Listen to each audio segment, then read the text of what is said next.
The fabulous circuit of Namur, the ancient citadel, the fortress of Belgium, which started off Grand Prix motocross back in the late 40s. We're back here for round 8 of the World Motocross Championship. Stefan EVERTS on home territory. He first won in 1999, a 500cc Grand Prix here when he was a guest artiste on a 2-stroke Honda. Mikael Pichon, the winner here of the 250cc Grand Prix last year, when Joel SMETS won the open class ahead of Stefan EVERTS. So all the big boys have a great record here. This is SMETS. Often suffers ill fortune here though at Namur, it has to be said. Last year was an exception. Kenneth Gunderson, number 12. Number 9, James Dobb. Number 5, Josh Coppins, carrying on his remarkable comeback.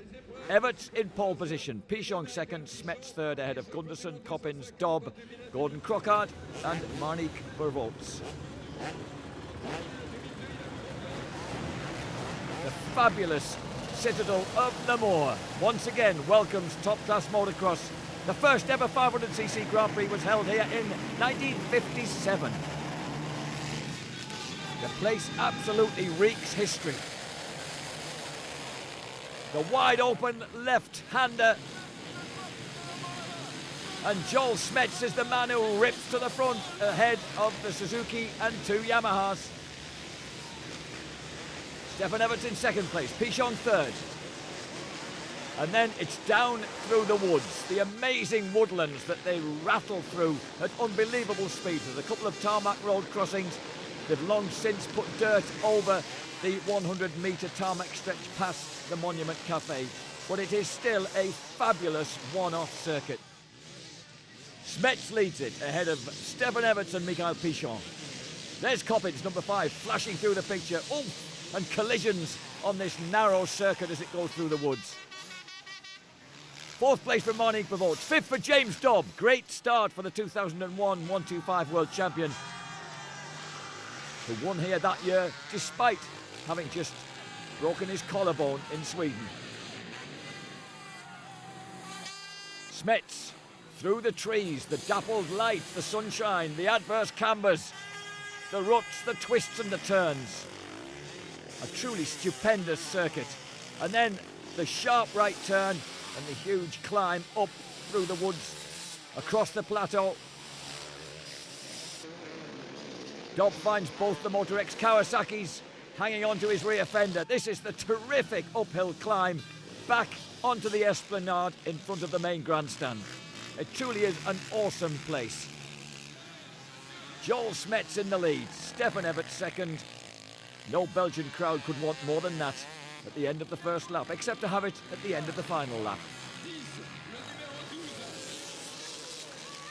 Just push, that's all he can do, because EVERTS and Pichon behind him in the race, ahead of him in the championship. Dobb still there in 5th, ahead of the Motor X Kawasaki's of Gunderson and McFarlane.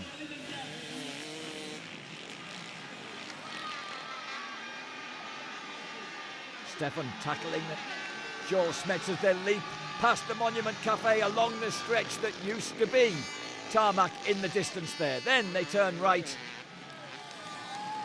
along the veranda, and then the sharp set of jumps uphill through the trees. Amazing test of man and machine. SMETS on the KTM leads EVERTS on the Yamaha. And look at the drop down, look at the fortifications on the left hand side, part of this remarkable fortress which has survived 20 sieges in as many centuries. It towers above the confluence of the River Meuse and another of the huge waterways of Belgium and Central Europe. You have to get up there by cable car if you're feeling lazy. It is a remarkable place. Every motocross fan should visit it at some time. Joel SMETS, winner here last year ahead of Stefan EVERTS and fighting to do the same again. But EVERTS is very, very close. Broadsiding round the long right-hander. Back down in the woods, Mikael Pichon hanging on to the leaders bravely in 3rd place. Look at this precipitous drop. Absolutely no room for error. And then past the Monument Cafe, which sadly has fallen into private hands this year. So Hakan Karlqvist could never stop again for the beer he once enjoyed whilst leading and winning in 1988. Who's going to be leading and winning in 2003? Everts goes to the inside line. He's realised he's quicker up the huge steps than Joel Smets. He gets up the inside of the KTM. Side by side, they launch themselves up towards the Citadel's famous Esplanade. The Yamaha, just to say, gets the better of the KTM. Smets has to duck into the roost from that rear wheel, and he's pushed back into second place. The fans absolutely ecstatic trackside. Everts leads. The people's champion, Joel Smets, relegated to second place. Can he fight back?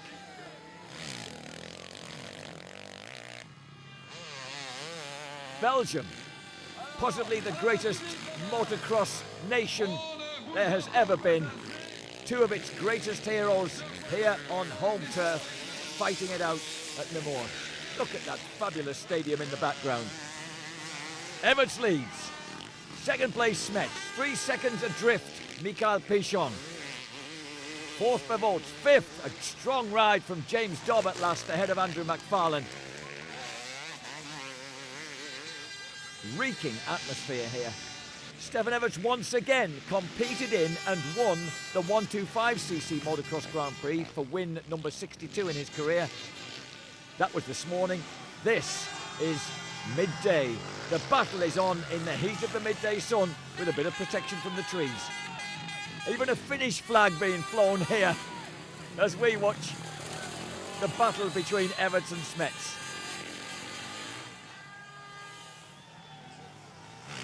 The din from the horns and the fans echoing round the trees here. Almost in part turns into a trials track. An enduro here. And that gentleman on the left was trying to persuade Joel to believe that he was actually closing the gap. He might be doing just that. He needs to. Other guys are just contenting themselves with full throttle clenched fists. Michele Rinaldi, the man who persuaded Stefan Everts to start riding 125 GPs to get himself warmed up, attuned to the track, and ready to go right from the start. And Gordon Crockard goes out.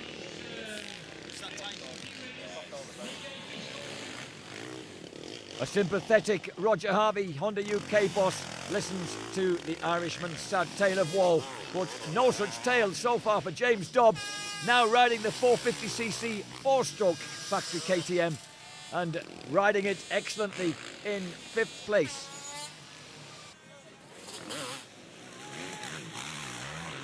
Through the trees, Dobb rattles, letting the rear end of that KTM step out and do what it likes.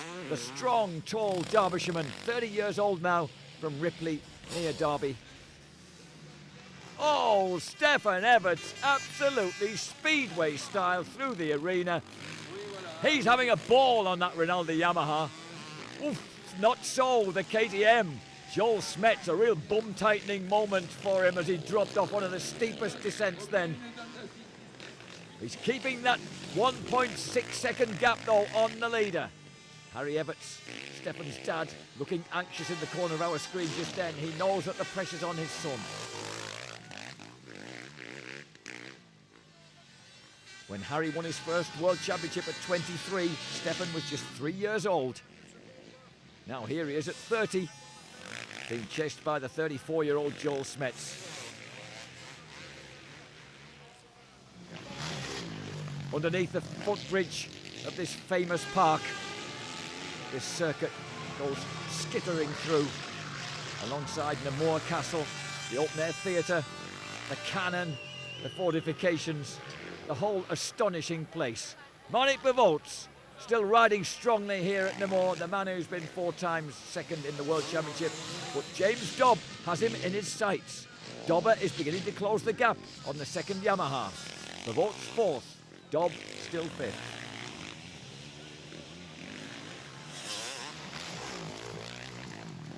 Bevolts, huge career in Grand Prix, started riding them back in 1986, but having said that, Dobb, as a 15-stroke 16-year-old, was on the scene by 1987, so these two have huge Grand Prix careers behind them.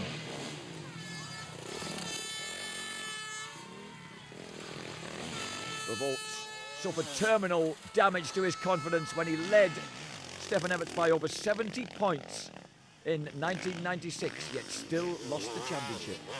His lovely, lovely lady friend, right-hand lady for many, many years, keeping a warm eye on him. Miguel Pichon, Suzuki, he's in third place, losing contact with the leaders, but still holding on, though not holding on in this position to the championship leader. A rather rude gesture from a Joel SMETS fan in the background then. Rather unrepeatable, really, but certainly directed at the Frenchman Miguel Pichon.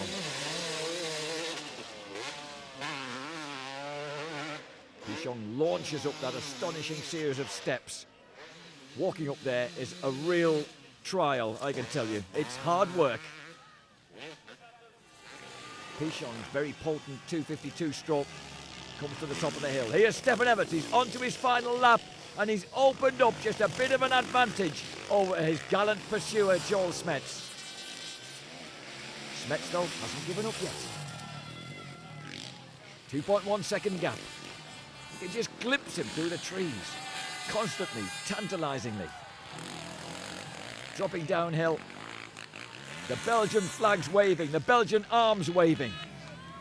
They are the most passionate fans imaginable where motocross is concerned. They've been known to shove the fences and the ropes forward to force opposition riders offline if there was any danger to their beloved Belgian stars. I've seen it happening in Luxembourg. Oh, Stefan Everts almost loses it going past the back marker and glances momentarily over his shoulder to check that Joel SMETS isn't too close. SMETS is. Everts is still on it.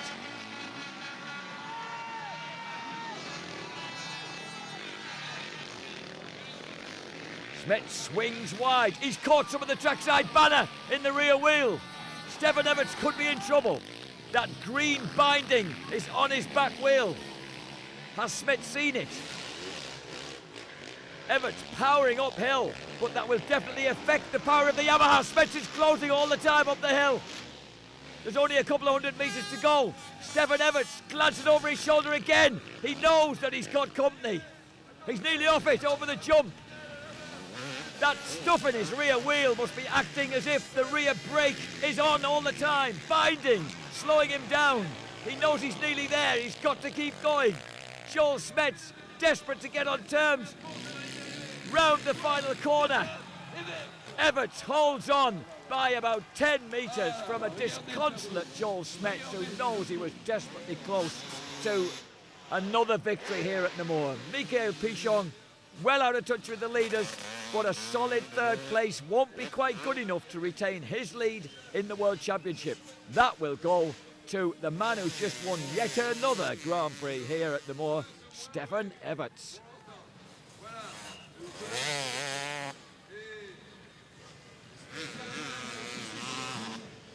Pichon crosses the finishing line now, but all the excitement is in front of him. Stefan Everts slumped to the earth as Marnik Bavots holds on to his fourth place ahead of James Dobb. And that is 2 more Grand Prix wins on the day for the remarkable Stefan Everts. 6 times world champion, going for a record-busting 7th. And look how close he was to disaster there. That could very well have been a DNF. If he'd had a few hundred more yards to go, that Yamaha could never have made it. The rear wheel would never have kept going round. And that's where he picked it all up. And see how the bike swallowed the stuff up. It didn't spit it out, it just wrapped it round the rear wheel. All right for cruising speeds, but not for racing. So he can roll off on his lap of honour as if he's got the rear brake permanently on. But really, 2 guys ought to go on this lap of honour, because that was a remarkable race between him and Joel SMETS. Well, he said first he set out to beat his father Harry's record of 4 world titles. Now he's reached 6 and he's after a 7th. Everts wins ahead of SMETS and Pichon. Dobb a very fine 5th. Stefan Everts kisses his 2nd trophy of the day. Joel SMETS, always gracious in defeat, acknowledges the plaudits of the crowd. Back in 1951, we first had a Motocross des Nations here. It is a fantastic place for a motocross meeting. Everts then goes top of the table by 2 points. and opens up a gap of 7 on Joel SMETS in third place.